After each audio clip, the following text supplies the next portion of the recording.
Together, we've expanded creative horizons, amplified diverse voices, imagined new worlds, and discovered new dimensions. Pushed boundaries again and again.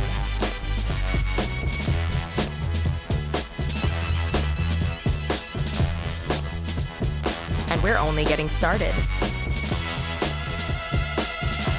Thank you, creators. We can't wait to see what you make next.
Let me take you on a quick tour of Calgary.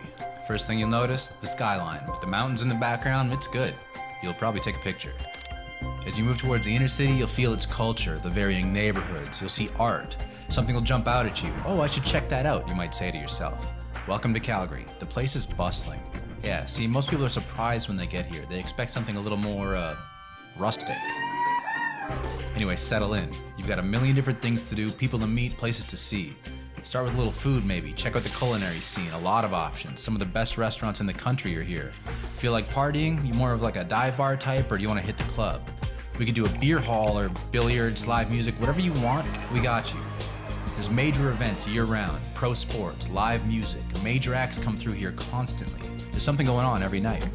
If you're a morning person, maybe get up early and take in some of the great outdoors. The city's covered in pathways, the longest paved urban pathway system on the continent, in fact. It's over 1,000 kilometers, or around 620 miles if you don't speak metric.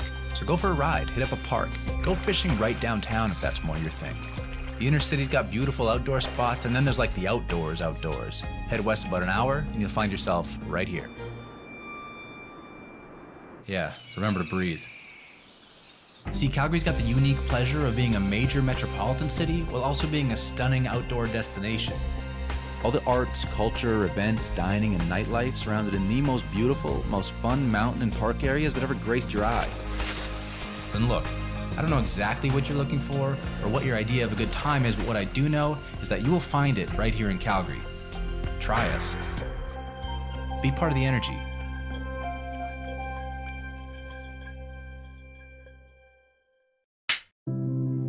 In Calgary, Alberta, we love to make movies, and honestly, we're really good at it. And it's because we got a few tricks up our sleeve. It starts with this building right here. It's our film studio. It's serviced a ton of productions of all sizes. Commercials, series TV, features, whatever you got. It's 80,000 square feet, 3 sound stages, an entire rental house right on site. It's the whole deal and then some. But here's the kicker. It's smack dab in the middle of the world's most beautiful, iconic locations. The biggest skies and the best light. In fact, in the right months, golden hour light lasts like 6 hours. Yeah. Our versatility is ridiculous. You can have Leo mauled by a bear in the mountains on his way to his first Oscar in the morning, and then put him on a soundstage that afternoon. We've doubled as downtown LA, Westeros, Denver, outer space, and Fargo, Minnesota for 3 seasons.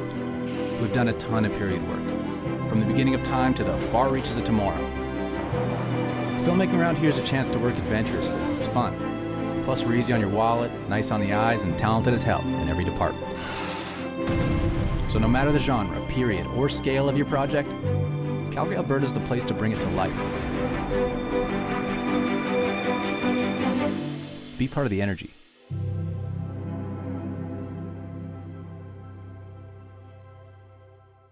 Hi, I'm Helen Zenith, and I'm a member of the Film Circle.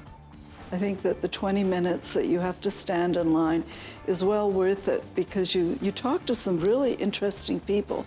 And if you love films and they love films, there's a lot of stuff in common.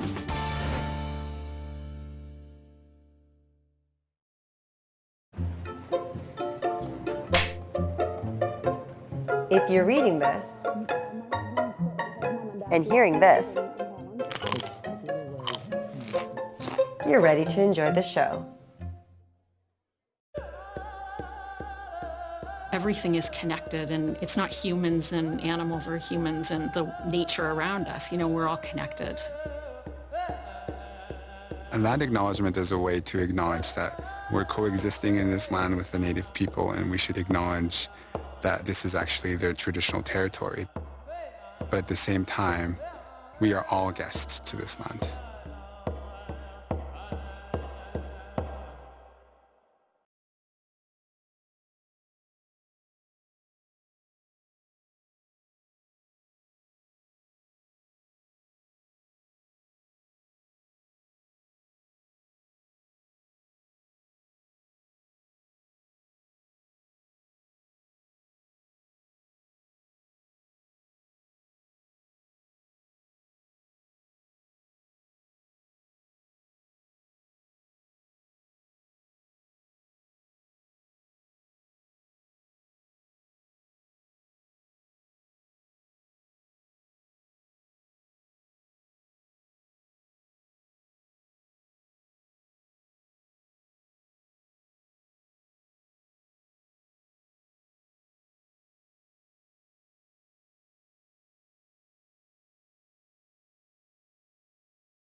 Hello, everyone.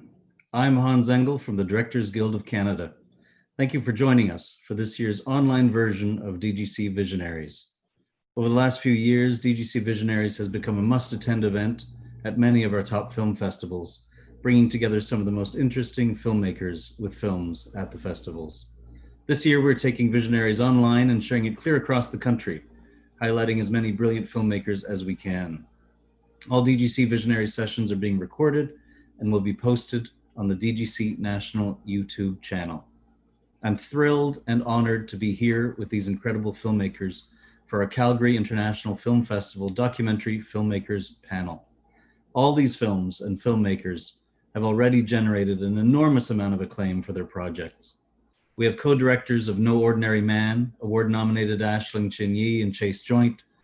For The Walrus and the Whistleblower, winner of the Hot Docs 2020 Audience Award for Best Documentary, we have Nathalie Bibot. And for The Forbidden Real, we have Academy Award-nominated producer and CSA winning director, Ariel Nasser. Guiding us through the conversation is amazing award-winning filmmaker, Christy Garland. Welcome, everyone. Come on in.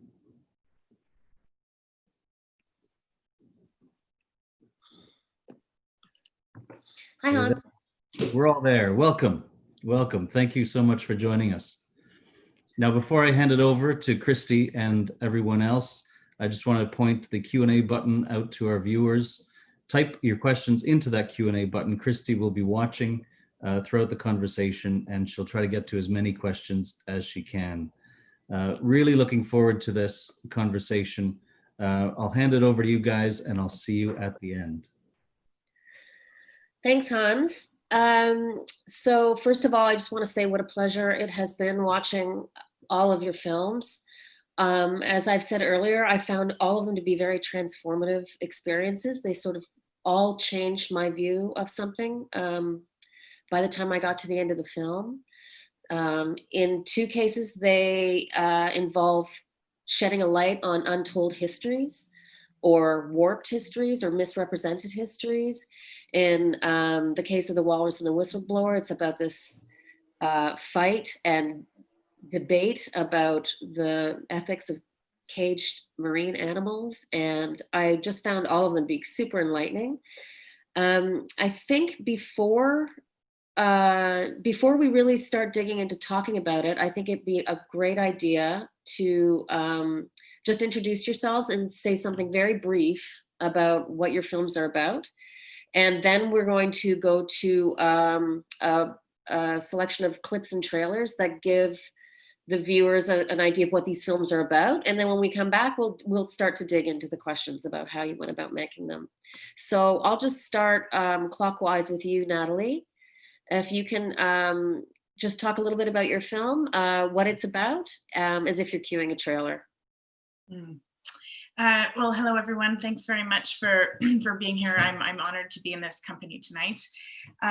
This film is about a whistleblower who blew the whistle with allegations of animal abuse at a marine park called Marineland in Niagara Falls. He was sued for plotting to steal a walrus in the context of a fight he had with the park. And this fight has been going on for about 8 years now. And this film follows his very personal journey behind the battle lines. Okay, thanks, Natalie. Next, we'll go to Chase Joint and Aisling Chin-Yi to tell us a little bit about their film, No Ordinary Man. Hi, it's so nice to be here. Our film is about a transmasculine jazz musician named Billy Tipton who gigged in bands and trios in the 40s and the 50s. He married a number of times, he had a number of children, and after his death in 1989, was outed as having been assigned female at birth, and his story was cast across the talk and tabloid media for years and arguably decades to come. And our project turns Tipton's story over to the hands of many transmasculine artists, academics, and activists. Okay, wonderful. And Ariel Nasser, director of The Forbidden Real. Thanks, Christy. It's so nice to be here tonight. So The Forbidden Real is a history of Afghanistan through the lens of Afghan filmmakers. It sheds light on a kind of an unknown corner of world cinema, which is Afghan cinema. And it draws on thousands of hours of archival material to tell the story of these filmmakers who continue to create cinema through some of the worst conflicts. And yeah, so. Okay, terrific. So Ryan, I know you're out there. Do you mind rolling the 3 clips that we discussed?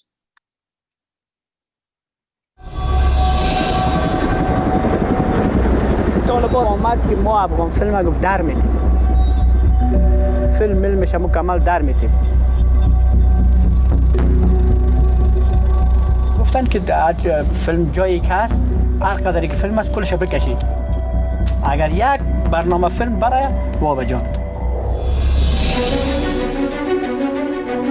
فیلم ما همیشه تاریخ مصور کشور ما بوده از یک طرف فیلم می ساختیم از یک طرف هم برای سینما سازندگی می کردیم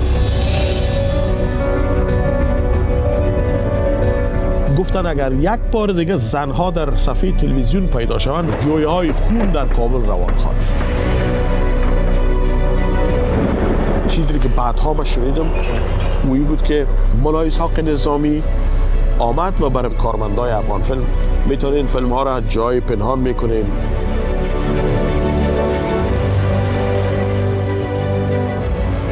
دمی عاشقی کار خود دیوانگی هم میکردیم They believed these films had something to give to the present moment.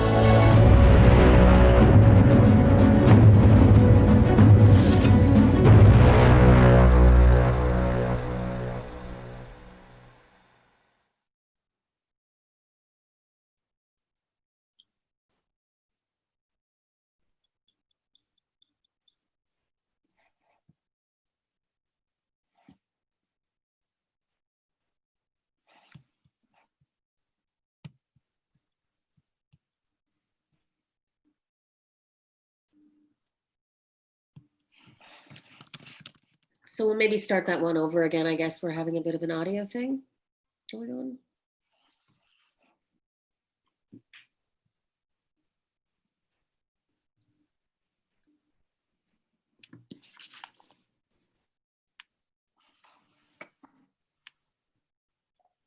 Stand by, everyone. Ryan Stand by. Technical difficulties. That's where you get that little card with the guy with the that you used to see on American television when there was technical difficulties. Okay.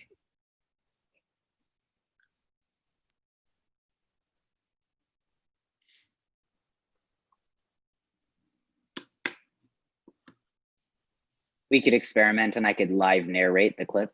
Yeah.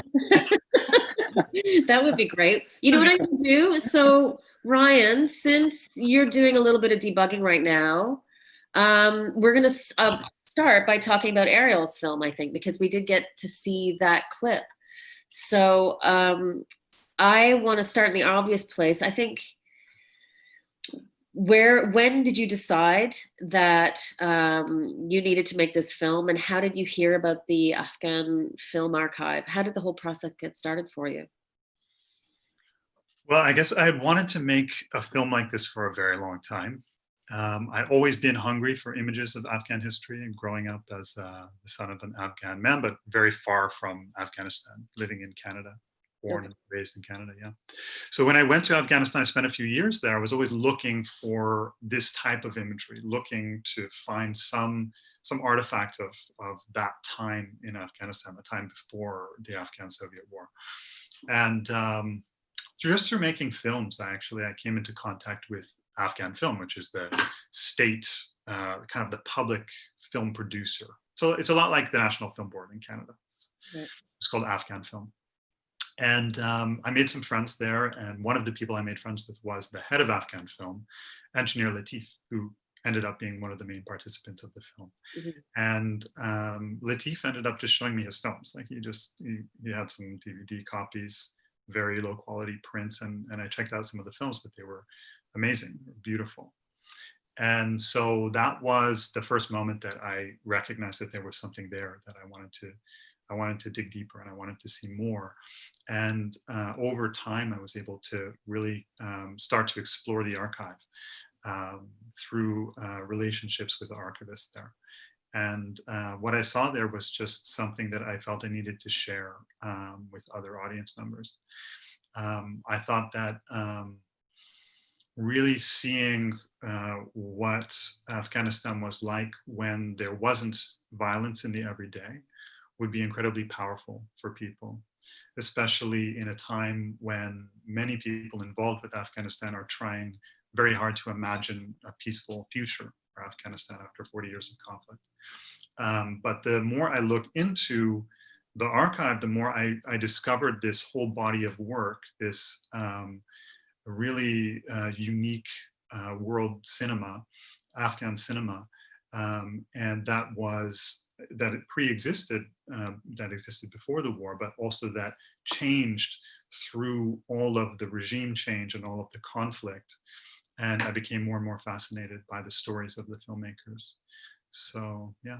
Do you think there's something different about Afghan cinema? What is it that makes it a little bit different than maybe Italian or Swedish or Danish or Canadian national cinema? Mm-hmm. Well, the comparison to Italian cinema, I think, is kind of apropos in some ways, because you have a situation oftentimes in Afghanistan where there's filmmaking is sort of, it's always post-conflict at the same time as being in the midst of conflict, because there was this kind of series of conflicts that happened. And there's also, in the kind of house style that you find in Afghan like feature films, you find this stylistic choice to kind of pose fictional characters and fictional stories on the background of a very real Afghanistan. So in other words, rather than building sets, rather than working on a backlot, they worked on the background of contemporary Afghan society. And so each one of these films is kind of a capsule, a time capsule in a certain way. And then the other thing that I would say, which I think really Afghan film has in common with the National Film Board of Canada, is that these filmmakers were really trying to create a national cinema. And they saw it through a very political lens. They wanted each one of these films to have a purpose and to speak to Afghans about some element, usually about human rights, but about some element of society. There's something aspirational, right? And this idea of modernity and how the cinema, like for instance, the most shocking thing you see when you see your film is just how at a certain moment in time, women are driving buses, women are walking around with what looks like a lot of freedom, engaging in cultural activities. Did that accurately reflect what was going on in the day? Or was that like cinema everywhere, a sort of aspirational and trying to put forward an image of something that would hopefully be accepted by society? I think it's a very good question. And the answer can't really be simple, but one thing to take into account is that the cinema makers were working from the capital. And so they were working from one of the few urbanized spaces in Afghanistan. At that time, more than 80% of Afghanistan was rural. And so the realities in Kabul didn't reflect the kind of majority of people and of women in Afghanistan. But I think that what was happening was that there was a larger kind of reformist project that at some times was working in concert with the regime, and at other times, depending on what was happening, was not, but that the filmmakers really had this reformist project, this modernist project, and women's rights was part of that. But unfortunately, as you see in the kind of the larger story of Afghan cinema, there was only one or two women who managed to have the longevity to have long careers, because the larger, like this sort of realities of life in Afghanistan really dictated that it would be much harder.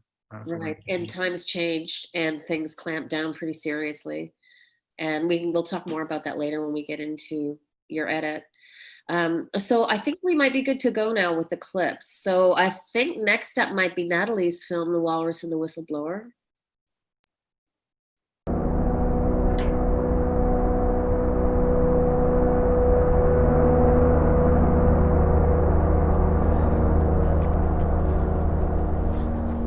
It's a match made in Marineland. The first time she set eyes on him, she was absolutely smitten. It's certainly not your typical love story. You were a trainer at one time at Marineland. Smooshy is a walrus who lives at Niagara Falls, Marineland. The only way really to do a story like Marineland is to have an insider. That was Phil Demers, the first whistleblower. Over the course of my tenure at Marineland, I was witness to things that people would never imagine. In response, Marineland's head veterinarian gave Global News a tour of their facilities, insisting the animals there are well taken care of. I mean, you can talk about we take good care of our animals all you want. Obviously, something's terribly wrong. That was the choice. Walk away, move on, get a job doing whatever, and look the other way, or save Smooshy.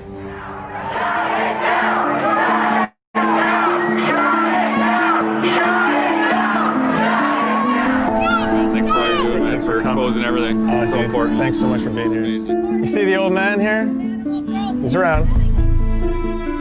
For a while, Marineland's owner sought to intimidate us by driving by our house and stalking us. John Haller founded Marineland in 1961. It's a hobby. It's a hobby. He felt a bit fatherly, and so we had some really powerful interactions.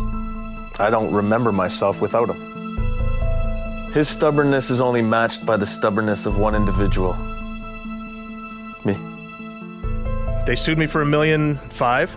They sued my girlfriend, they sued other activists, they sued newspapers, they're suing everybody. I think it's very hard to go up against Goliath. Phil's an average person fighting a huge conglomerate. I hate to see somebody ruined over their beliefs. They lost control of the narrative. You, sir, admitted under oath to personally consuming controlled drugs meant for marine mammals. Just fucking tell these guys, save the fucking headache. Give me the fucking walrus and that's it.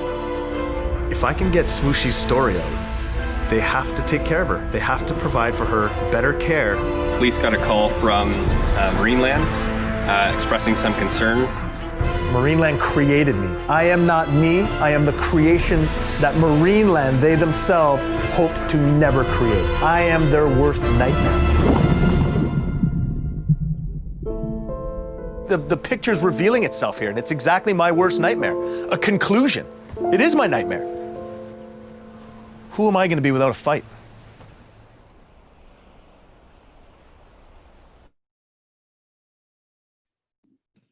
Wow. Okay, so looks like we might have another clip playing. I'll just wait to see what happens and then.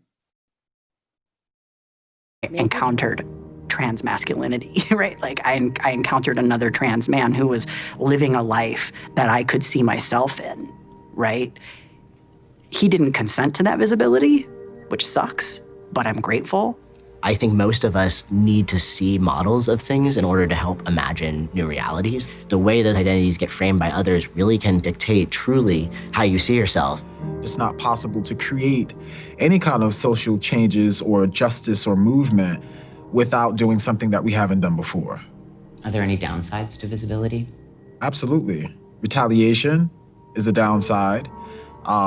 Targeting, violence. Was I willing to live a life that was a lie, or did I want to live a life that made me happy, that I could feel good about, even if it meant that I could be hurt?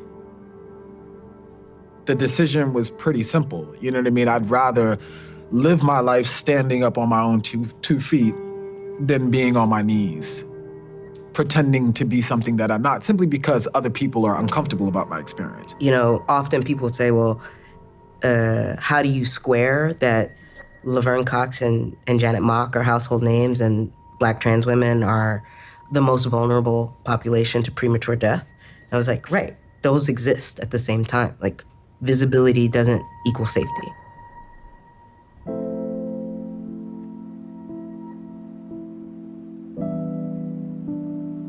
I know that after he passed away, they didn't find his bindings or anything like that around the house. So to me, that says that he was fully aware that he was dying and that he was doing whatever he had to do to get rid of things that would make people question or wonder. He was just trying to, get rid of that part of him. Makes me wonder whether he had an inkling that he was dying and didn't want that found. If I ever found out the secret myself, I probably would have kept it. Had he been alive, I probably would have not talked to him about it for a while. But eventually, I would have. How does it feel to know that you're the last person who's carrying the story in this way? Lonely, very lonely. Gosh, I look back on it and think, how did I ever get through all that? So. Yeah, it's so much to carry alone, or to feel like you don't have a community. Well, it's better now, I've answered these questions thousands of times, but you're asking in such a way that I'm like, oh, wow, so. And actually having to make me think of a lot of things from back then again, just not roll it off. So. Yeah, your dad's story is very important to me. It makes me feel emotional, and I feel very grateful to be here with you. I'm a trans person. I don't know if you know that. And I think about, and I think about how lots of people in my world, in my community, look to your dad as a kind of hero, as someone who was able to live an incredibly successful and vibrant life at a time when people didn't have any resources.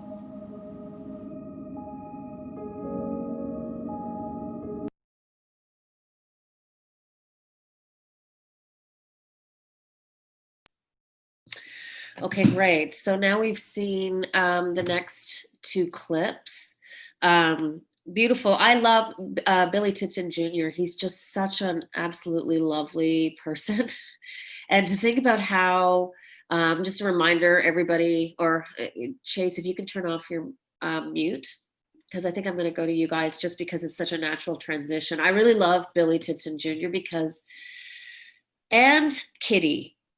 Just to think about their strength back at the time, just after the time of Billy Tipton's death, and the way they talked about him and what a wonderful father he was and what a wonderful musician he was. And they just really held their ground when the media depictions and then Diane Middlebrook's book came out, warped the story. It was just so unsympathetic and so it was so much more about casting Billy Tipton's life as if it was a deception and a big reveal, which is just such an obscene thing to do to somebody. And so I love how much time and how we really get an arc by listening to both of them. At first we just sort of think, okay, well, they're just going to be the family members who come in and tell the story at a certain point. But I think their compassion and their understanding and the light that they shed on Billy's life is a really wonderful compliment and weaves so beautifully with the actors. Can you talk to me a little bit about how the whole thing started, how the two of you came together, and how you approached Billy and the archives, starting with the heart of the story, which is Billy Tipton's backstory? So the project had started really, or the idea of making a film about Billy Tipton, or the curiosity about making a movie about Billy Tipton really started with our production company, Parabola Films. And that's when our team came together. So myself, Amos Mack, who's a co-writer, and Chase, who's co-director, we kind of all put our heads together to conceive of how do we tell Billy's story, centering the people that are the most affected by him, and that is, people from the trans community and also Billy's family as well. So with the fact that there was no moving images of Billy Tipton, there was recordings, there was the research that Diane had done for her book, there's photos, and there's two albums. Like, this was the basis we had to kind of work from as the actual record of him from the time, and kind of went from there on our biggest hopes and dreams, what we could do to reveal a different side of Billy or a different perspective of him. And just for those who haven't seen the film, No Ordinary Man tells the story of Billy Tipton, who was a transmasculine jazz musician and a really talented one who, as you said, Chase, 40s, 50s, 60s? Was he still playing in the 70s? What would you say Go ahead, Ash. Oh, I mean, he essentially started in the 30s and then went until the late 50s. And that's when, after that, he moved to Spokane, settled down with Kitty, and then he became a booking agent. And so he still played, but like, he wasn't touring with his band like he once was. And he was married, and he had, how many children? There's Billy Tipton Jr. Are there 3 other siblings? Are there a total of 4? Total of 3. Total of 3, okay. And what the film weaves a lot of different elements together in a way that blends beautifully in telling, shedding light on trans history. First with Billy Tipton's story, but also there's this construct, as if these actors are auditioning to play the role of Billy Tipton. So we have these wonderful scenes where we're seeing actors sort of show up at what looks like a real audition. And I guess this is something I wanted to I'll ask you about a little bit in more depth later. But they're showing up for an audition, and there's scenes that they're playing, scenes from Billy Tipton's life, and they're asking questions to the directors, and they're also sometimes wondering out loud about what Billy Tipton's mindset might have been at the time, that the moment that scene is occurring. So it's kind of this really interesting multi-dimensional, it adds a lot of depth and dimension to a singular biography. So it's really not your average biographical film or historical biographical film, because what you also get is these actors empathizing as they audition for a role in something that has been a very long time coming, which is the story of a transmasculine musician. So tell me a little bit about how, so there's that element, and then you also use archive to go back into Billy Tipton's story. We hear phone calls from him to his mother, and we also hear phone calls to with his widow, Kitty, to a biographer who ended up really sort of warping Billy Tipton's story in a way that cast him as if he was deceptive. But in addition to that, you also have interviews with thinkers and intellectuals who give us an idea about, there's a musicologist actually who talks about what it's like to be a trans person, what visibility is all about, and a whole bunch of other sort of framing devices that give us an idea of what trans experience is. So I guess back to how did you approach that form? How did you somehow make all those different things work in the same film in a way that's compelling? And what did you find challenging about it? I think our team was really invested in a very kaleidoscopic approach to Tipton's story, which is to say we were never invested in excavating a kind of new truth of Tipton's history, but rather to ask a different series of questions, which is, what is at stake when a community looks back? What is at stake when you're left with a legacy that's been produced by tabloid and talk show media, and who is most impacted by our pursuits of history? And so by bringing in artists and intellectuals, by bringing in experts in music and jazz, by bringing in young transmasculine actors who are thinking about performance and embodiment, we can approach those questions from different angles. And then after shooting, Ash and I spent many a day in an edit suite with many a color of cue card, thinking in clusters about how to tell the story around broader thematics rather than the trajectory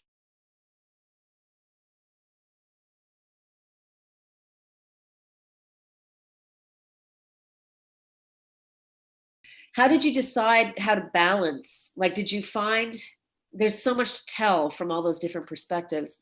What was your guiding film question? You know, when, I don't know, in my experience, every film has a question, or a line of thinking, or like a dialectic. How did you decide what that was? And did it take you a while to come around to what is the main focus and what pulls the audience along? Well, I think it's what Chase just said, like it's what, you know, what's at stake for everyone involved, you know, like that everyone had a personal relationship or personal experience or some kind of like personal stake on like how Billy's story is told, retold, shaped to, you know, help one understand their own place in the world. So it was not just finding, okay, we're not just doing a straight biopic. That's not the point of us telling Billy's story, nor is it to try to, like, you know, retell one set of truths. But, you know, when we got down to asking ourselves like what we needed to kind of see and feel and wanted to see explored, and the questions and the themes that we wanted to see explored through someone who's had their story, you know, reshaped and retold after they died, what is, like, how would we want to retell that, you know? So I think for the filmmakers, for us, like that was an important thing, and was to do right by Billy and his story, as well as opening up like the landscape of like understanding how trans people have been depicted in the media and how that has an effect, you know? Right. Was there ever a time when there would be a film with reenactments where those roles would actually exist in the course in a fictional narrative film, or was that layer just what that layer is in the film? Yeah, so we put out a casting call that was seeking transmasculine artists and performers who wanted to participate in a documentary about Billy Tipton and transmasculine history. So every performer that walked into those real casting sessions understood that they were appearing as themselves and were being paid a small, modest honorarium for their time to come and jam out with us in very experimental capacities. And so while they were rehearsing scenes as they would to be auditioning for a potentially fictional reenactment biopic-based film, they knew that what was actually happening was dialogue with their peers and dialogue with the team about, again, returning us to what's at stake, who is this person, why does it matter, and how do we find new meaning in the contemporary moment. I like that part because it does also just give you access to an actor's process. Like it's a dialogue and that you hear, and them trying to sort of put themselves in Billy's shoes, and then reaching for those experiences that they've had that connects them with that. And I thought that was really, really effective. Yeah. It really worked quite beautifully. Yeah. Well, it became like like you said, like actors are the most empathetic people that I know, because you actually literally have to ask yourself the question, what would I do? Like, how would I feel being in someone's shoes? How would I feel walking into that room, you know? And based on one's own experience and, you know, paths, like there's different answers and there's different interpretations. So it wasn't about trying to find one actor who looked just like Billy or enough like Billy who could portray him in recreations, but allowing this sort of, you know, multiple of experiences to show us these different interpretations and see all these like great actors who, you know, we wanted to showcase in the film. And they're so lovely, and it also really works well at the beginning of the film because there's this hope.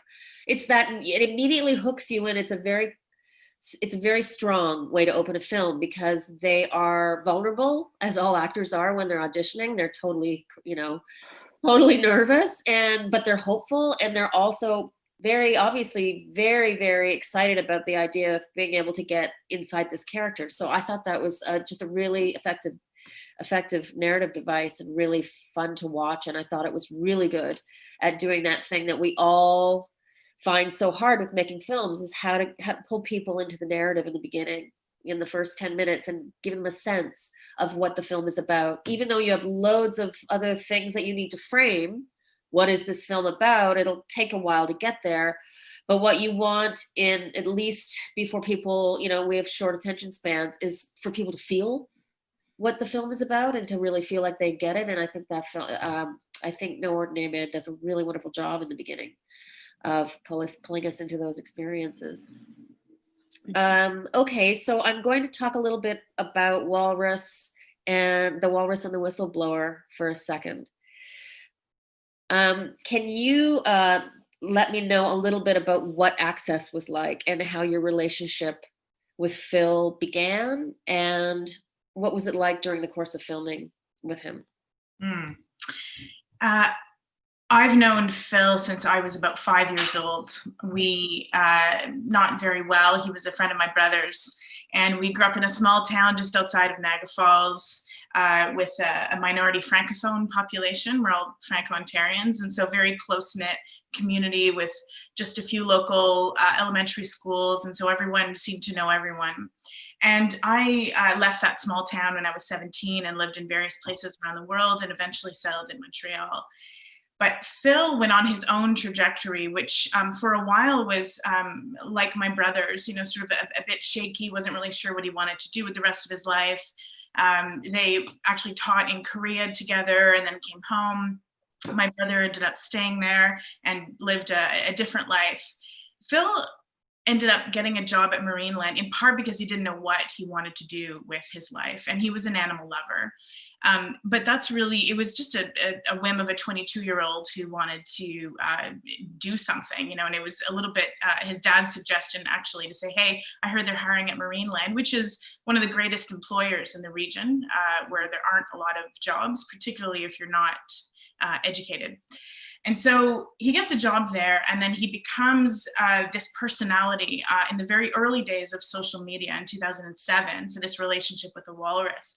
So my experience with this is that I'm at that time a producer at CBC working in documentaries, and I'm watching this childhood acquaintance of mine make waves on social media for this very bizarre but adorable and endearing relationship with an animal. And then 5 years later, he makes waves again, but this time in fierce opposition to his former life. He becomes a whistleblower and reveals photos and videos of what actually goes on behind the scenes at Marineland. And I'm watching this again, working in documentaries and thinking this would make a great film, but I sit on it for a really long time. And it was in part because I knew him as a kid. It was in part because I had been to Marineland as a little girl and enjoyed it. It was also in part because I felt that somehow going home, so, you know, telling a story that was so close to home, I would be betraying secrets perhaps, or I had some sort of discomfort with that. So I sat on it for a long time. And it was eventually in about 2017-18 where I finally approached Phil and a few other people who are involved in the activist world to make a film about this subject. And it was commissioned very quickly. So I was doing a lot of research and development while I was in production. The story had been ongoing for many years, so I had to hit the ground running. So I was learning and experiencing this story almost with the audience as I was filming it, working at Mach speed. And so the relationship with Phil changed, you can imagine, because we went from, you know, having this childhood, you know, superficial sort of relationship to all of a sudden working together in this capacity of me observing him live this extraordinary, disturbing in a lot of ways tale. And it was at once a very familiar, comfortable experience, and also deeply unsettling and difficult to work with a personality like Phil, because he's an extremely strong character. And the fact that we had this shared history helped us develop a shared language, but I became the witness and the holder of all of his emotions throughout the making of the film. And I could talk more about it later, but it was a very responsible experience. Did you ever feel like he wanted you to be making the film from his perspective, that he was obviously using you in a way, you know, your friends and everything, but I understand that anybody that participates in a documentary, they all, of course, they're doing it for their own reasons. They should have their own reasons, but that can get really murky. So what did the filming experience look like? Would he just text you and say, I'm going to do this? Would you send him constant messages? What are you up to? What's your next move? Like, how did you keep your finger on the pulse of where the story was going and respond to it, and then navigate what his reasons were for filming versus what your reasons were for filming? It's delicate territory, because his story, he writes it on social media. He's very, very active on Twitter. And so his narrative actually unfurls there in the public eye. So that's his platform. That's how he tells his story. I have to actually really give him credit, because for a personality like his, it would have been very easy for him to want to control the process, want to editorially be involved, want to tell me what it is we need to do. And there was little to none of that. There was a little bit in the beginning. I could feel a bit of a tension around that. And it went away quite quickly. We were actually shooting in San Juan, filming Orca in the Wild, and he was speaking at a conference there. And there was a bit of a moment where he said, well, we should be filming this, or we should be filming that. And we had a bit of a disagreement. And I said, this isn't your story. This is my interpretation of your story. And their light bulb went off for him pretty early, that he had to let go of any of those illusions. He never saw a frame before it went to air, to his great chagrin. But not a frame. I mean, we watched it together when it aired on CBC and on Hot Docs in May. Really? So you didn't show it to him before? He wasn't okay. Nope, he didn't see anything at all. And it made him, I have to be honest, really anxious. He was very angry with me to have made that decision. But I needed to maintain that editorial independence. I couldn't risk, I didn't know what he would think of the film. I didn't know what he would think of the portrayal. I didn't know what he would think of how I presented the issue or his particular quest, which is so deeply personal and strange in a lot of ways. So, and legally also, right? This was a very sensitive film for legal reasons. Marineland has sued many people who've spoken about this story, including major media outlets. So I knew that I was in very sensitive ground. So I needed to protect this bubble of the film, essentially. And he really respected that. I mean, I have to say, unless, until we're talking about closer to air date, when he got upset that he couldn't see the film, right up to then, I would say he just took his hands off the wheel and let me do what it is that I needed to do. So it was, on practical levels, it was an exchange of, he would tell me something's going on, I would decide whether or not we needed to follow that. Right. Then other times I'd be texting him, checking in, but he was so communicative that he was very, very good about telling me every little detail that was going on and then letting me choose how and whether we should follow it. And you were shooting and doing sound yourself? No, sorry. No, I had a team with me. I had a cinematographer and an audio person. Okay, I see, yeah. What about you, Ariel? Were you shooting on your own? Did you have a crew? And how many times did you go back and forth from Afghanistan when you were making your film? Well, I went back and forth quite a bit, sometimes alone to do research and sometimes with the crew. I did a little bit of shooting on my own, but most of the time I was working with the crew. I was working with DP Duraid Munajim, who I've worked with before, who's a Toronto-based DP. And who had worked with me before in Afghanistan, so it was perfect. People knew him. They knew him at Afghan Film, actually, because I'd introduced him the last time we'd worked together. And one of the things that we did was we shot on film, and for the recreations that we did. And the recreations are kind of somewhat seamlessly integrated. I think you can probably pick them out. So they're not meant to be kind of totally encoded as unrecognizable or indistinguishable from the archival material, but they're meant to be in the same style. I was trying to minimize the number of kind of layers.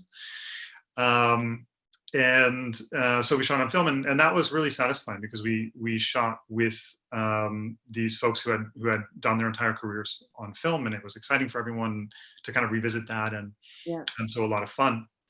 I went back to Afghanistan about 3 times a year. For about 3 years, I guess. Okay. So that's that's 9 trips. That's quite a bit.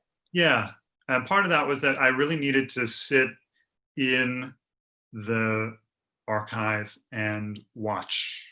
I as much as I could, you know? And that process was really time consuming because I wanted to get a sense of like kind of really writ large, like what was inside the archive. So I was sampling from, 1920 to 1996. And it's crazy. Having these long conversations with the archivist. But for me, it was also a great joy and a great pleasure to do that. I remember just sitting there in that dark room and seeing these images from the past and feeling like almost like I was making eye contact with the past, with the past of my father's country, and so that was really, really fascinating. But when we were shooting, I had Dread with me, but we did not bring a sound person.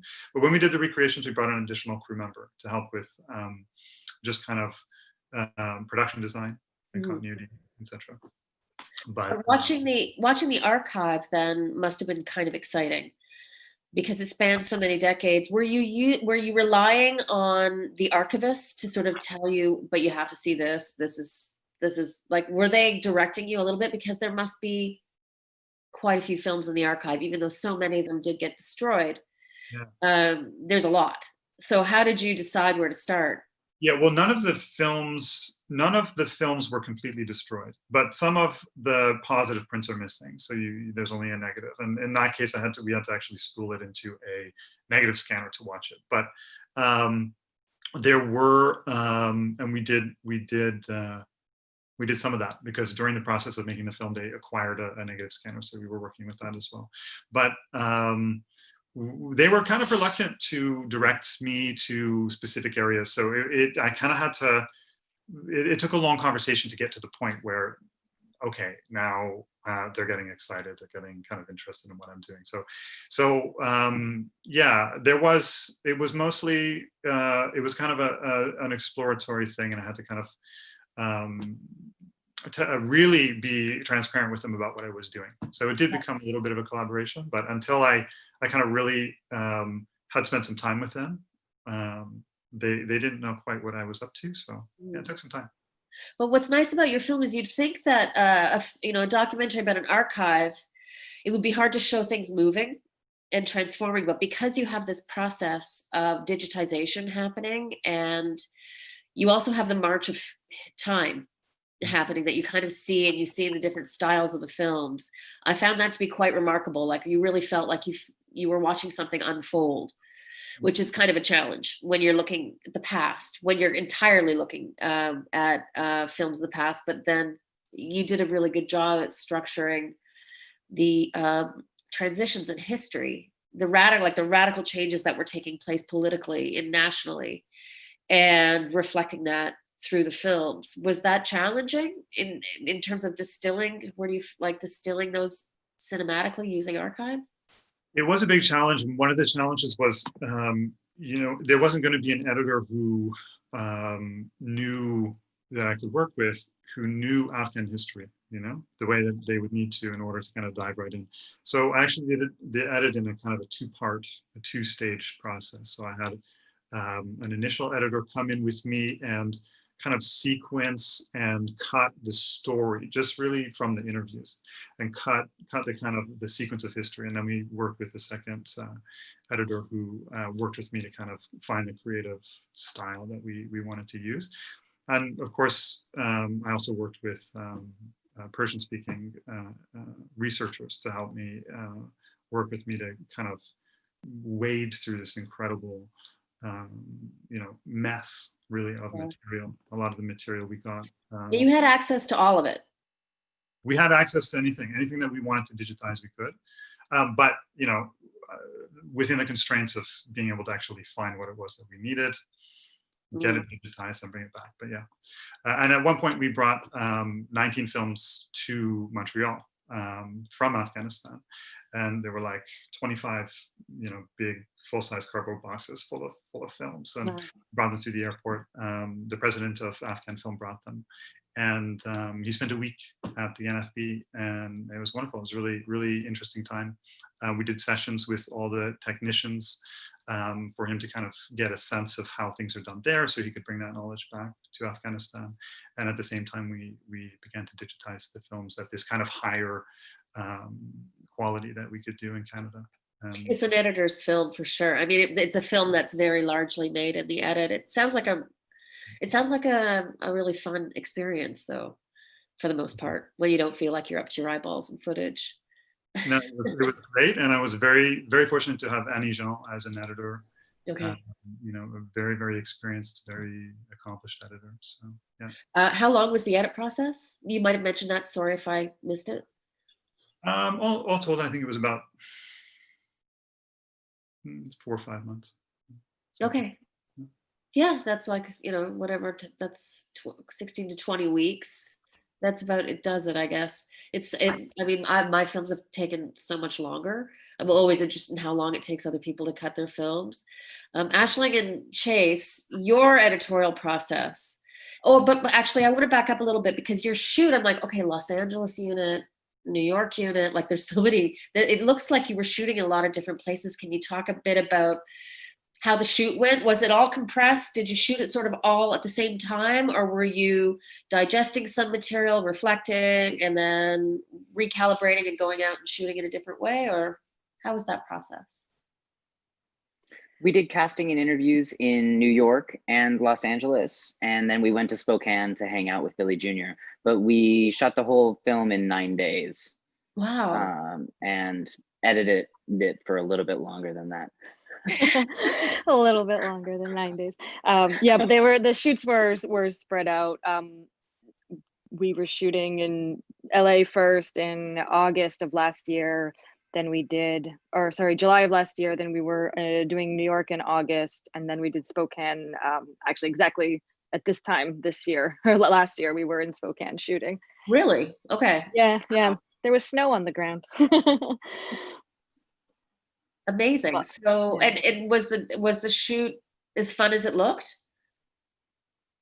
Yeah, it was actually. And we had a cinematographer, Lena Milriard, who's from Montreal, sound recorders, Lynn Trapenier, also from here, as our core team. And then of course, we had, various different sort of like production management. And then we hired on the ground, in LA and in New York for all of the other roles we needed, a second camera assistant, DIT, all of the other things. And we also hired, for the most part, people from the trans and LGBTQ community and the BIPOC community in both those places. And in Spokane, same cinematographer and sound recordist came there, and we hired local there as well. But yeah, it was fun. It was condensed, and we knew what we were trying to do and what we were trying to get. So we went in, guns a-blazing. It seems focused. Like it seems like you know what you're doing.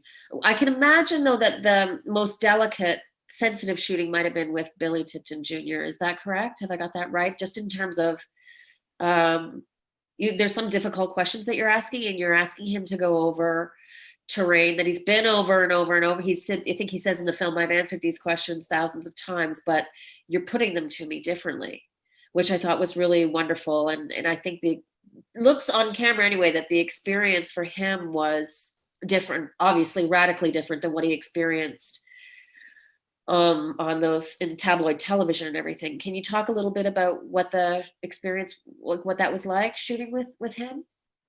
Yeah, we were so lucky to be invited into Billy Jr.'s home and to be able to spend some sustained, engaged time with him. And, we've come to recognize that the biggest transition story in our film is Billy Jr.'s. We watch him quite literally on camera transform from someone who has deeply ingested the media narrative about his father and become defended, rightfully so, against it for very good reason. And we watch him turn toward us, but also toward a new potential reading or understanding of the significance of his father's life. In the community, and that there's a community. I think he used the word community there, which you can just see that he's sort of been alone with all of this pain forever. And you bring Jameson, that's actually a really nice scene where they both have the same hats. And it's actually very warm and really nice, where something actually happens on screen that does not seem forced at all. It does not seem like anything that happens with him, that transformation that you talk about really feels earned. It feels like it happened naturally through the process and you feel it. And so that's really great. In the edit though, did you find, did you have just enough material to work with? Were you wading through a lot of different stuff? Or it sounds to me like you guys really have it together when it comes to knowing what you're shooting, knowing exactly what kind of questions you're going to be, what aspect of history or what aspect of identity you're going into, or did you end up with loads of stuff where it was an exploratory process? Which would you say it is? I mean, we were very prepared, so we went in knowing, we had the scenes written. We knew, we knew who we were going to interview. So obviously we knew what their expertise was and what their, and oftentimes like their personal experiences and their own reading of the story. So we're able to kind of craft the questions and chase at all of the interviews. So he was able to also kind of, pivot live with when something was going down a particularly interesting route, to follow down. But we always hit everything that we were going in with. And definitely stuff was left on the cutting room floor in that capacity. And with the actors, like, magic happens on screen when you let people interpret, your words and interpret a story. So there was stuff that obviously happened that was completely unplanned, that has made into the film and is such an important part of, again, understanding Billy's story. Was there anything that changed? Was there anything you set out to do or something that you expected that actually surprised you and that you kind of had to recalibrate or react to? Was there anything in the process that just, where the film sort of started to make itself in a way that deepened it for you? Or did every sort of thing sort of fall in line with what you expected it would be when you set out? Well, in the edit, I think we started to really understand the project to be about a politics of recognition happening on a number of levels. So not just transmasculine people in the contemporary moment recognizing someone from the past that was resonant or lived a life that made sense, but also the real-time connections between trans people in rooms on and off camera, the recognition of Billy Tipton Jr. walking toward a new understanding of his father. And so there's all these kind of small keys that unlocked a story that we couldn't have storyboarded or planned via questions in an interview room. And then in the edit, really trying to mark these moments of recognition and think, how can we actually return to these moments of recognition to tell a larger story? Yeah, you can see there's a really strong structure in there, but then you have those moments of warmth and where you really feel connection and emotion that give it this layer. Did you ever wrestle with how to define the theme exactly? I mean, I felt like for me, it was summed up when, please forgive me if I've got the name wrong, Marquise says human experience is limitless and it's impossible to be 100% of any one thing, which is a wonderful statement to make, I think, for everybody, because everybody gets trapped in the way they feel they're perceived by other people. And I thought that was just an absolutely beautiful statement. I guess I don't know whether I'm making a comment or asking a question, but I felt like that was just a really, thematically, it's like, okay, this is a well-constructed film because it's all kind of been driving towards this. And the dignity of Billy Tipton and how he lived a life authentically and just wanted to be a jazz musician, but without his consent, sort of got outed afterwards. And so I don't know, I think there's something about the statement that you made that's sort of freeing and liberating for all of us. Can you speak a little bit about how you talked about developing towards that theme in the cut? Well, I think it's that life and humanity is complex, and each of us as individuals, we are complex and we have nuance, and we have, who we are privately and who we are publicly are always going to be a bundle of different things. And obviously that's not any different for anybody, so it was being able to tell Billy's story, but also honoring him as a complex person and honoring everybody in the movie that they're all complex people, and that there's a celebration to life and understanding and empathy and humanity. And so we didn't want to end the film, you know, on Billy's death and like that be the sort of finale. It's like we obviously get there. It's a very emotional moment for us and for Billy Jr. and hopefully the audience too. You know, when we get to that moment when we discuss when his passing, but it's also about, you know, what's his legacy and what he left behind and a community that's here and how we all can relate to, you know, Billy's story or someone else in the movie. So it's I think it just evolved in a kind of natural way when Chase and I would go through with our cue cards and like pinpoint like, well, this thread goes here and this thread goes there and this thread goes there, and then we have to get to the Buck scene, and then we go, obviously this is like what happens when you see someone who's like yourself, like how does that change, you know, how you interact in the world, knowing there's someone else out there that's like you, and maybe lots of people out there that's like you. You know, we don't know if that's how he felt or if that's what his experience was, but it's one experience he could have had, you know. And just to explain to the viewers what the Buck scene is this moment when Billy goes to, it's a radio station. I can't remember. Is he going to do an interview or something? And then he comes up and Buck, the broadcaster, is actually transmasculine. Have I got that right? And so it's sort of the first time. Did you ever find out whether or not they had an enduring friendship or whether that was just a one-time meeting?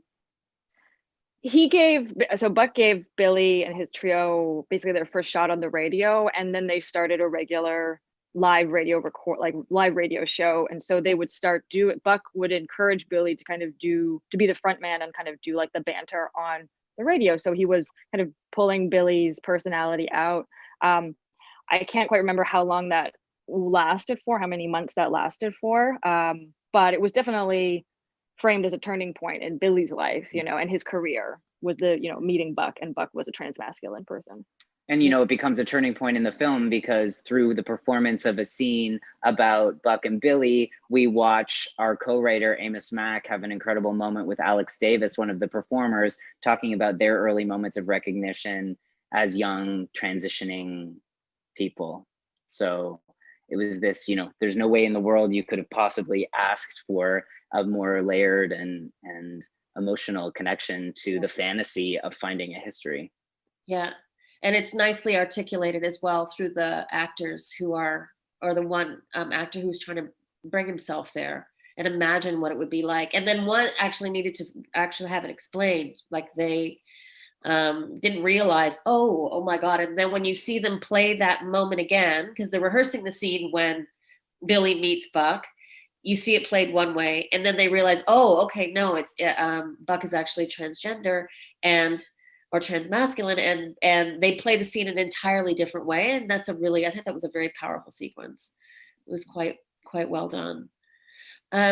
Natalie, I want to get back to you and your edit, since we're all talking about post and theme and story and arcs and revelations. How did you, who were you working with in the edit room, and how did that go?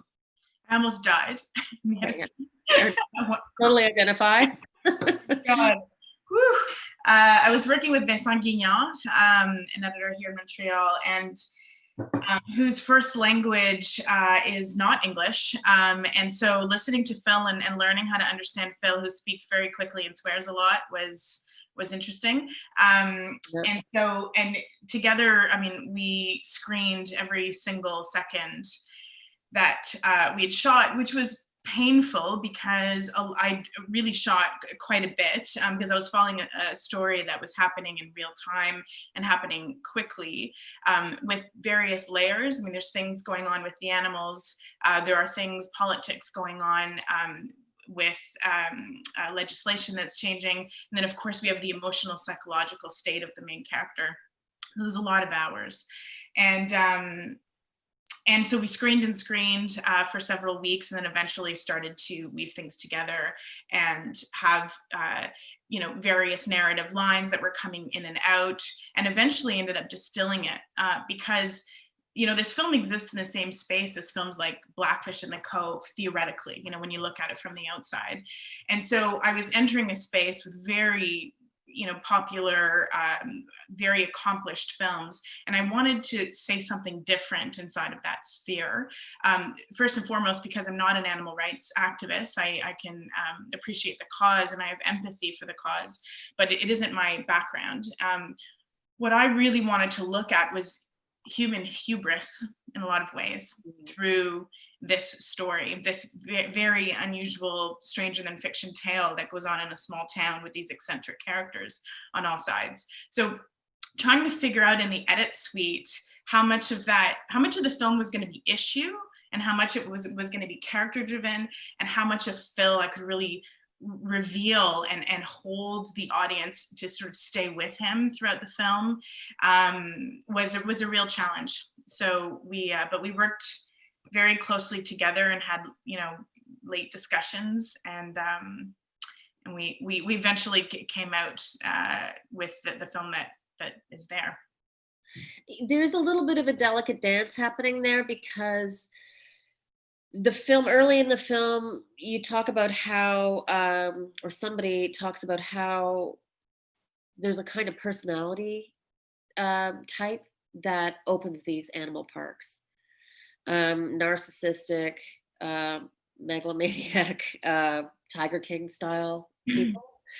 And there's this feeling that kind of comes in halfway through the film where you realize that despite the fact that he's fighting the good fight and he cares very much about the welfare of these animals, that Phil does have a few things in common with that personality, where there's this ownership, or there's a bit of a grandstanding thing, and it's complicated. Have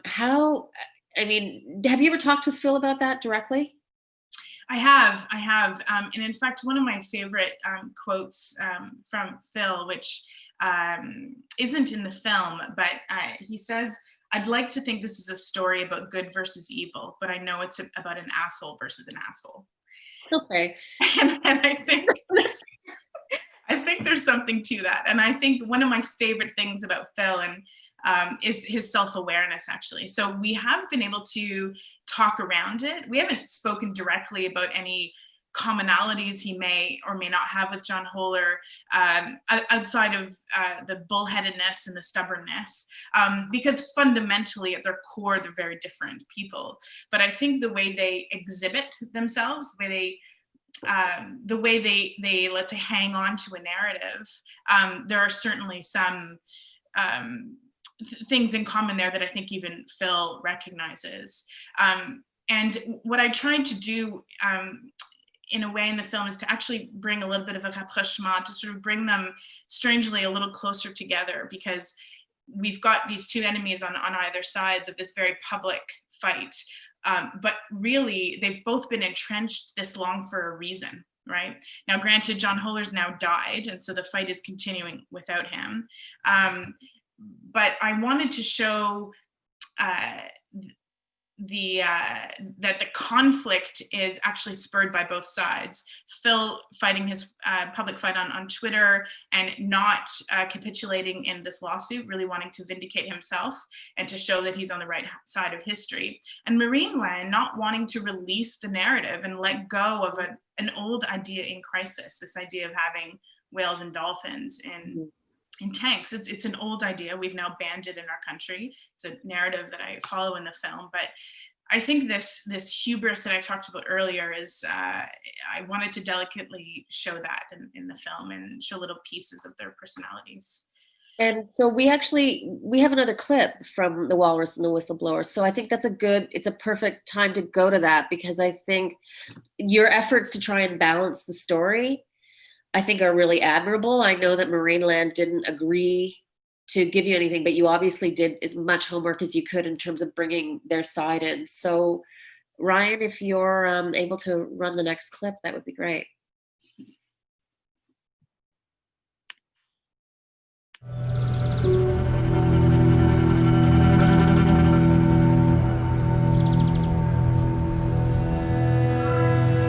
Here comes John Holer.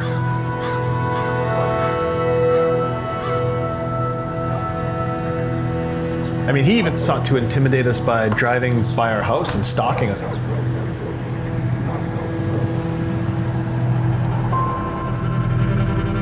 John Holler's most effective at silencing those without a voice.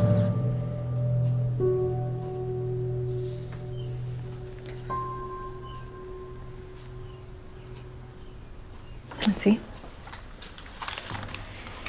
Oh, there's a siren on here too. Don't push it. Did you find out you got sued in the newspapers, or did you actually physically get served? Oh no, we found out in the newspapers, because I had to call you and tell you. Work. Yeah, so the intention of Marineland in suing all of us, really, was to try to hijack the headlines. Ultimately, Christine's lawsuit had to be settled.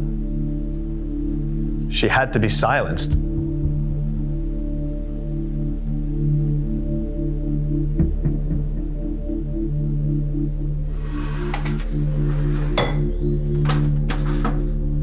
Oh, Marineland just issued a blog.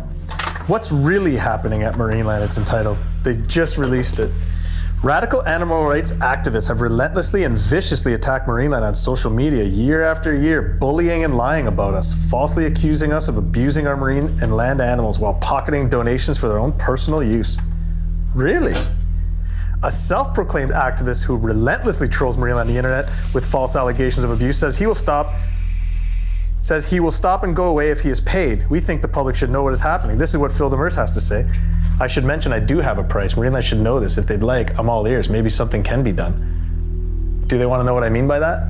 I don't want money. I want the fucking walrus. A former animal care worker made false allegations of animal abuse related to Kiska the killer whale in the Toronto Star. This is what she admits now. I'm not veterinarian, and therefore I do not have any personal or expert knowledge of the conditions at Marineland or in relation to any animals. Yours truly, Christine Santos. They said my name. This is the type of thing that really aggravates, gets my blood boiling, is that they're continuously using an abusive system to further abuse people. Christine's silenced because she couldn't afford to continue to be in this litigation. Not because she retracts anything. She was forced to retract.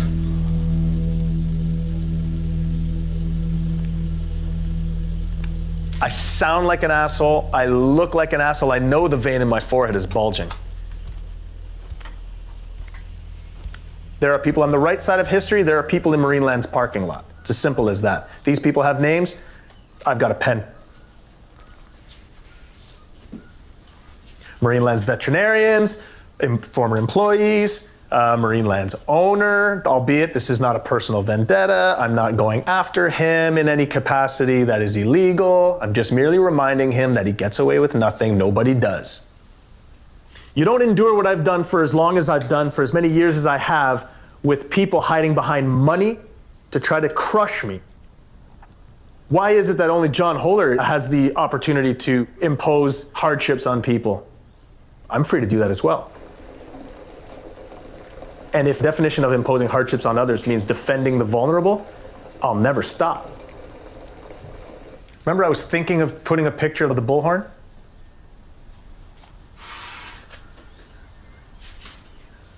That's gonna piss them off.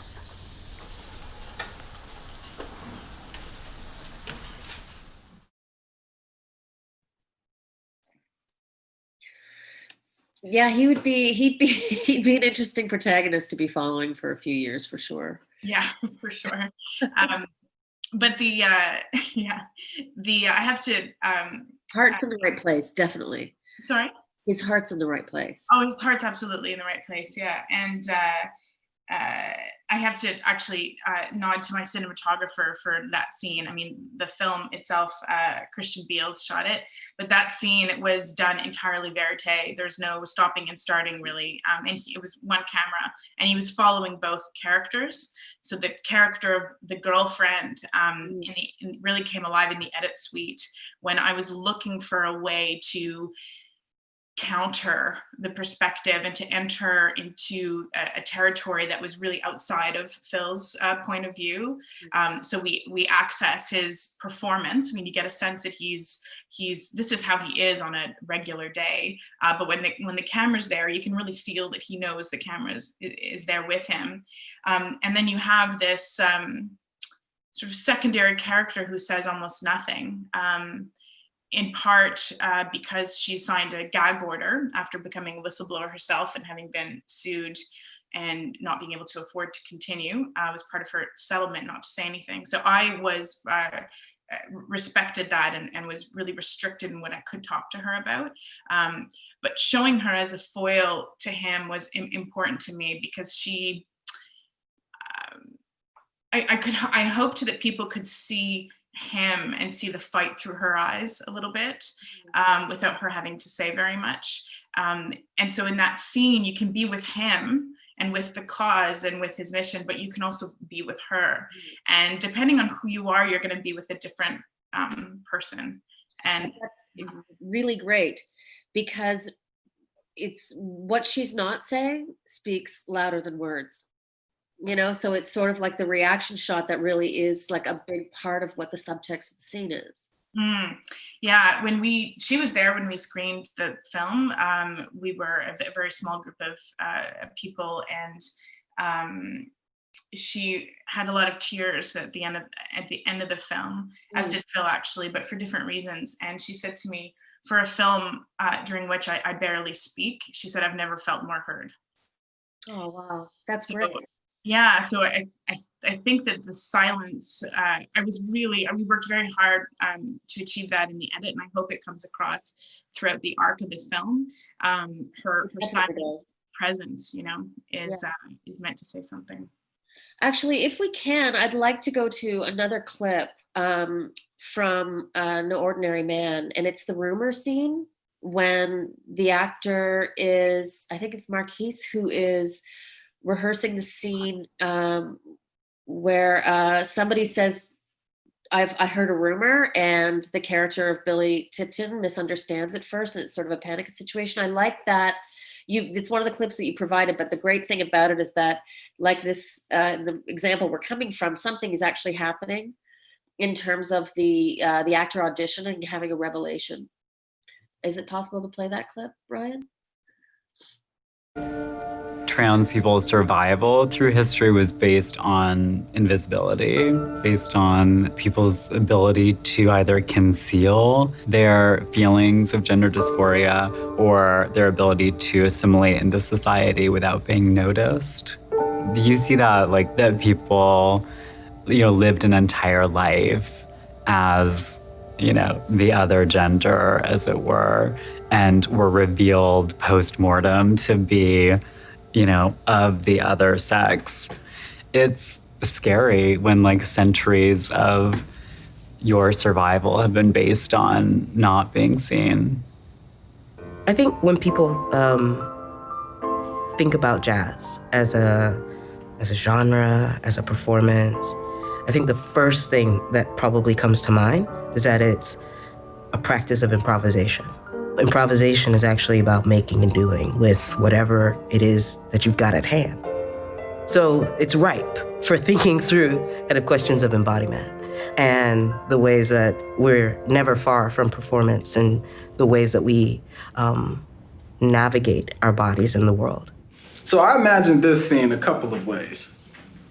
One, that he would kind of throw out the joke as just kind of a throwaway, like pretending that he is not concerned, or that you actually want to see maybe a little bit of hesitancy, because I'm trying to imagine this at this point. Where is this point in his life? This is 1954. He's in his mid-30s. He's 35. Yeah. So he's 35 years old. He's been living male since 14. Or excuse me, 19, since 19. Oh, this is a long time. And so this moment he's met with, heard a rumor, what that could feel like. I mean, the moment that I read it, my heart was in my asshole. Immediately I was like, oh my God, is this the moment? Is this gonna happen? And then it doesn't. Do you want to see a little bit of playing with that, or? Yeah, I never even thought of that. I'm just saying, I'm like, that's amazing. Yeah. 1954, you're a trans guy, he's clearly, his intention is not for people to be seeing him as female at all, regardless of Diane Middlebrook. Right. And what she has to say anyway. Right. Okay. Sorry, because I don't know if you were feeling that or what's going on. That's exactly what I thought actually before I actually continued on reading the scene. So. I never even. Okay. I'm ready when you are. Hey, I heard a rumor. The one about how it's time for you to retire? Yeah, I heard that one too. No clown. Duke's coming. To the candlelight? He's gigging at the Elks Club, but you know this is the spot to get a drink after 2. Well, if he's smart, he'll get here sooner, catch our final set. See how the pros do it. Oh, you've got something to prove to Sir Duke? Hey, I just offered to take over some of his fancy solos. Give his royal fingers a rest. Oh, tonight's your lucky night, then. Why's that? No, you could tell him yourself. He just walked in. Duke Ellington? Well, shit. Come on, let's go over there. Wait, hold on now. I'll go, but you do all the talking. Tell Jimmy to get his camera. The voice is such an important, not only metaphor, but actual physical thing. When people say, have you found your voice? Like, do you have a voice? Are you silenced? All these questions are all about, can a person say who they are? And you say who you are with your voice. Some people will say you can do it musically as well, but the ability to articulate who you are is so fundamentally important.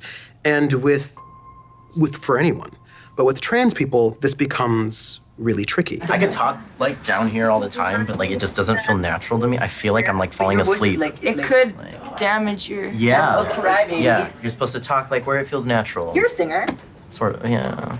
My voice still squeaks. It keeps dropping, so I can't get used to it. That's standard for anyone going through puberty, like cis guys too. I still am like trying to make my voice sound deeper all the time. I made it. We like to think that you can always tell, right? But clearly there's anxiety if you look at the history of media.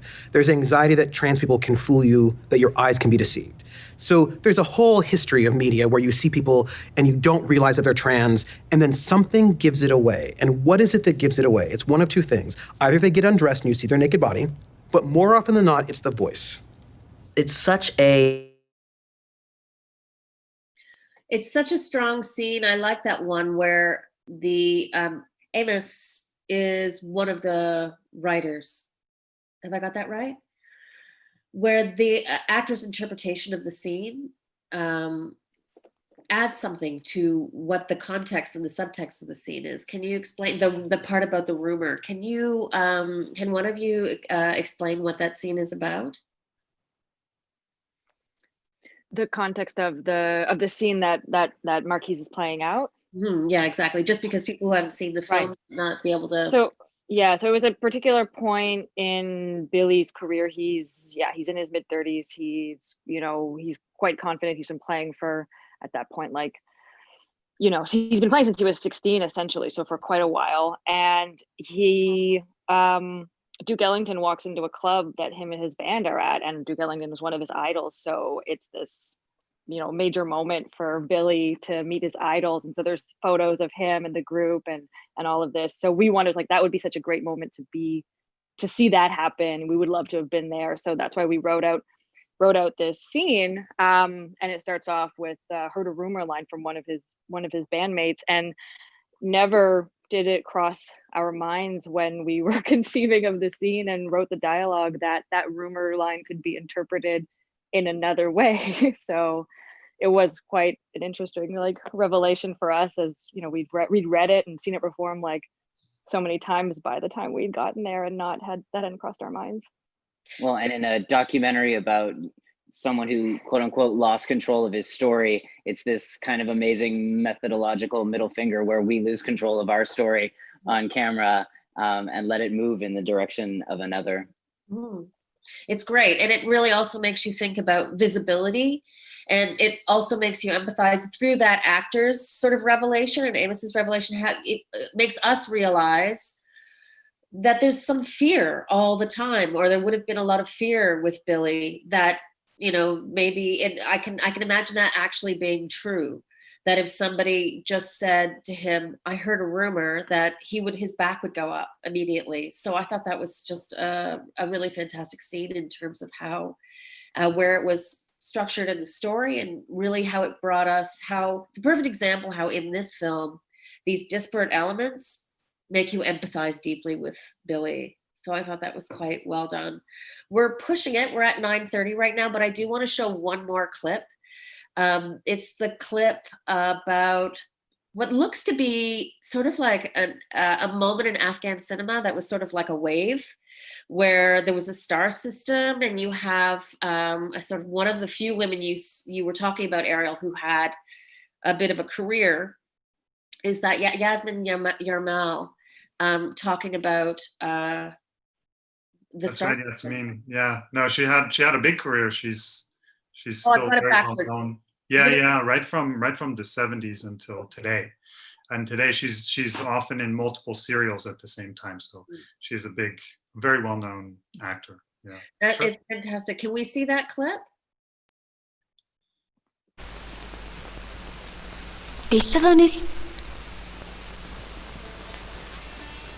اونر دوره یک ورق طلایی به اصطلاح بگویم دور خورد، یک ورق طلایی بود که روی پرده سینما آمد، روی تصویر آمد و فیلمسازای بسیار خوبه ارزندام کردن، بسیار هنرپیشه های خوب.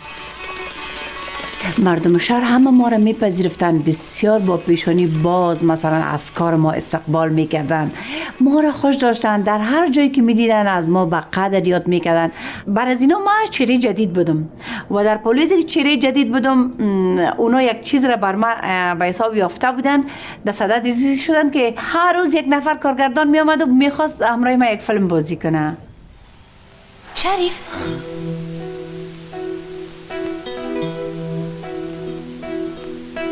این شاخی گل بادام برات روان کرده. کی روان کرده؟ اون دختر چادر نارنجی.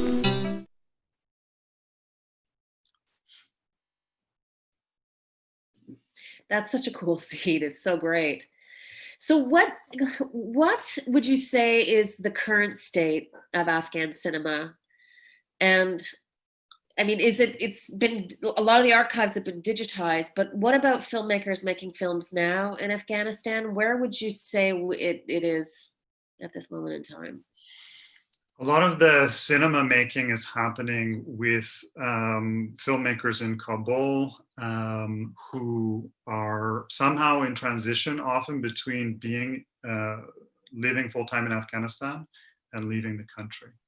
And that transition often happens through their cinema, because they will make a film in some cases that makes it untenable for them to continue living in Afghanistan. One example of that is actually Hassan Fazili, who I met back in 2009 and then met again at IDFA last year. His film Midnight Traveler was at Sundance, one of the big documentaries of the year. And if you've seen the film, you know that he had to leave Afghanistan because, in part, because of a film that he made.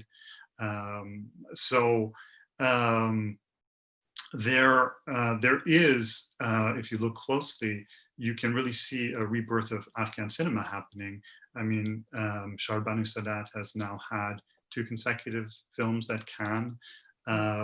You know, as a young woman, barely out of her 20s, who grew up entirely in Afghanistan and is working, you know, on her films completely with Afghan cast and a lot of Afghan crew.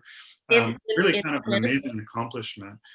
No formal education in cinema outside of Afghanistan. So she's now outside of Afghanistan and inside, but when she made her first film, she was still a resident. And I mean, I could go on. There's many young people are making films that are going to major festivals, winning awards. I just want to ask, is that filmmaking going, most of that's going on outside of Afghanistan, right? Is there any, like, is anybody, are you free to wander around the streets with a camera there? Sorry if this is an ignorant question. No, it's a good question. No, it's all good.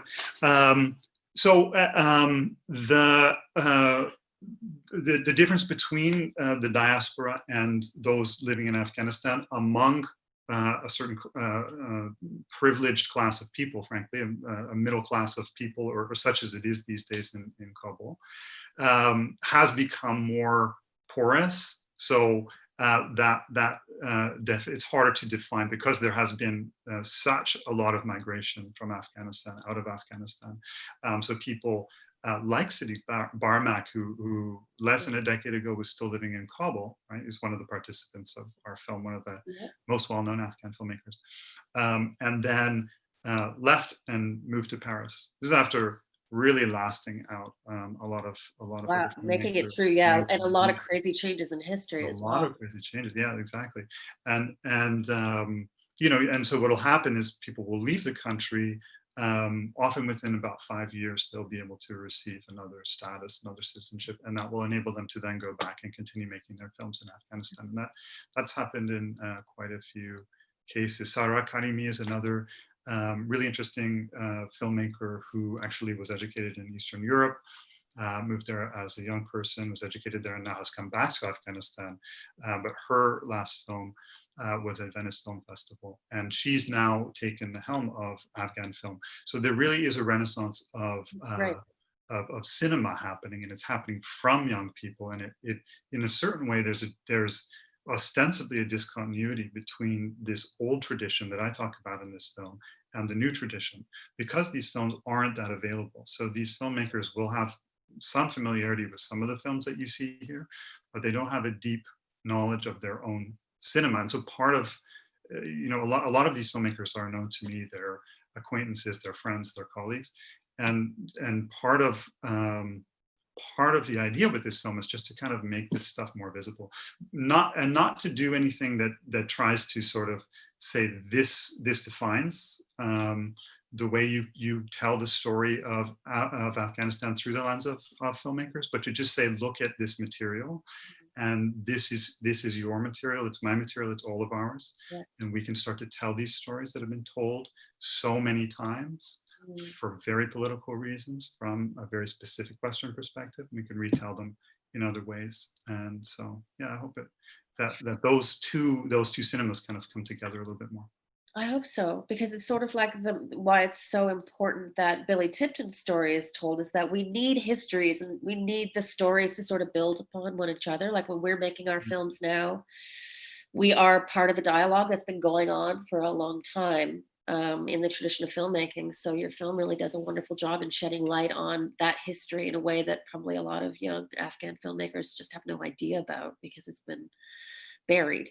So congratulations on that film. What's next for it, briefly, because I'm going to wrap it up now. We're going over time, but where is the film going next, or what's up with it? Well, with the pandemic, our plans have been thrown a little bit into disarray. Otherwise, the plan was to do a theatrical run in Canada. And that would be supported by the National Film Board and our other producer, Loaded Pictures, and we were going to do the theatrical. And then we have another also a partnership with Afghan Film and to do a distribution in Afghanistan. So to distribute the film. Yeah, you know, we did some screenings there, and the reception was wonderful, and people really appreciated it. And in a very real way, the film's audience for me was first and foremost Afghans in the diaspora, Afghans in Afghanistan, and then sort of everyone else. So you know, that's why the film is in Persian, and it does get into some pretty obscure stuff. So I've been really pleased to see that it's been able to reach a wider audience. That's great. It's fantastic. I wish you all the best with it. And what's next for No Ordinary Man after a premiere at TIFF? It's it's at SIP and it's at Inside Out, and it's at FIF, and then, you know, where it'll go outside of Canada will be announced soon. So it's doing its festival run. Okay. Well, congratulations, and thanks so much again for talking about your film, and thank you for that beautiful film as well. And the Walrus, I have to ask, how's Smooshy doing? Is she still does she have any chance at all of being moved to the Toronto Zoo, or? Smooshy is the walrus of the title of the film, and she's sort of only one of her species still stuck in marine land. Yeah, the object of Phil's affection. Yeah. Well, 4 days after I released this film, we found out she had a calf. She had a baby. Oh, that's nice. Is it? Yeah, it could be. I mean, it means she's been, impregnated somehow and bred. So we don't know what the circumstances were, if it was a natural pregnancy or if she was impregnated. artificially. I'm sure there's some dark reality, but at least she's not alone, and at least she has something to care for. So the thing is we don't know if she's alive. We've heard nothing since June, which is pretty unusual, actually. So we don't know whether she's well, whether she's alive, whether the baby survived the first few days, because the announcement was made right after the birth. There are pretty strong speculation that she's been sold to a German zoo. Phil is trying to get her moved to the Toronto Zoo or somewhere closer to him so he can see her and be somewhat involved in her care. But she's all eyes are in the animal rights world anyway. All eyes are on this walrus and what's going to happen to her. But there's no news coming out of Marineland at all. They've been very quiet. What do you think the impact of your film is? Is that an easier thing to measure, or what would you say? I mean, in terms of who you made the film for and how you feel it's landing. I think that there are a lot of people who are surprised by the film, because I think animal rights activists are often, but not always, but they are usually vegans, and Phil is in the film really declares himself as a non-vegan, and so he's this kind of antithetical activist in a lot of ways. He's not conventional, and so I think the animal rights community, I've been very somewhat surprised to see their really positive reaction to it, because he's a very polarizing figure. A lot of people love him. He's a god in some circles, and then a lot of people really intensely dislike him for a whole host of reasons. So the animal rights community has really been behind the film, even though it's, I think, more nuanced than they were expecting it to be. And then I would say that for me, the biggest thing is people who'd never heard of this lawsuit and what's been going on in Parliament, some of the corruption that was going on there, have been shocked by our processes and how we're allowed in our society. We allow this kind of oppression in a lot of ways to take place through the court system, and so I think people who didn't know anything about it are shocked and galvanized. But and Marineland is the last of its kind in Canada, so we're really witnessing the end of an era, and so it's kind of shocking that's exactly what you just described was my experience of watching the film. I couldn't believe it was still open. I mean, after Blackfish, and didn't SeaWorld get shut down? It's kind of astonishing that it's no, SeaWorld's not shut down either. No, that's the thing. I think one of the they've agreed to stop breeding their orcas, but that's it. They're still open, and they're exporting the industry to China, right? So in the decline in the West in terms of marine mammal captivity, it's all being sent to China. Whales are still being caught and sent over there. So there's limitations to the effect that even a film like Blackfish has had.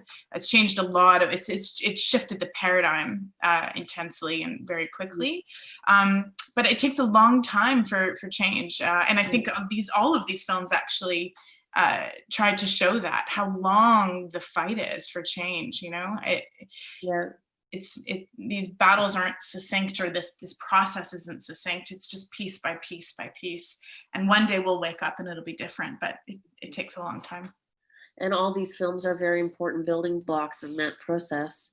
And on that note, I'm going to thank you all very, very much. And thanks for your patience, for sometimes me grasping for details of your films, but I really loved watching them all. And I hope everybody watching this seeks them out. And there's Hans, he's back. Well, thank you so much. That was absolutely fantastic. Thank you, Chase and Natalie, Ariel, Aisling, Christy, for your amazing moderation, navigating through so many different topics and such incredible work. All of you have made beautiful, beautiful films that are extremely important. And I really hope they get a huge viewership through the festival season and beyond. Really, really wonderful stuff. Thank you so very, very much for joining us. And join us tomorrow night as our time at the Calgary International Film Festival continues, with a filmmaker bursting onto the scene, Benjamin Ross Hayden, with his new feature film, Parallel Minds, moderated by award-winning filmmaker Shane Belmont. Find all the links and videos to all the DGC Visionaries 2020 sessions at dgc.ca/visionaries2020. And to all of you again, thank you so much for being with us tonight, for spending this time. I wish you well, I wish your films well, and have a great night. Thank you so much. Take care. Thank you. Thanks, everyone. Bye-bye.